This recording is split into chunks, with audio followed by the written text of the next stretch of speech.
Sveiki visi, mano vardas Tomas, dirbu Kauno technologijų mokymo centre, esu suvirimo mokytojas ir šitą kanalą sukūriau tam, kad savo praktiką galėčiau pasidalinti su jumis. Šitame kanale paprastai ir aiškiai šnekėsime apie suvirinimą.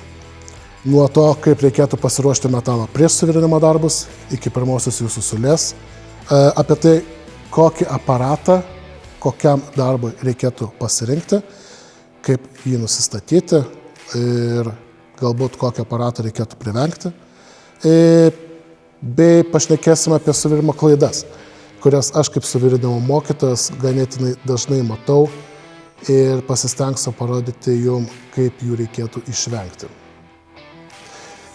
Jeigu tu nori pradėti virinti, o galbūt jau virini, bet tau kyla kažkokių klausimų, būtinai komentaruose parašyk, ką norėtum sužinoti.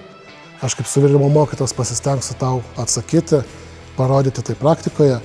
Ir tiek, palaikink, pasubscribink šitą kanalą ir iki kitų kartų. Visą.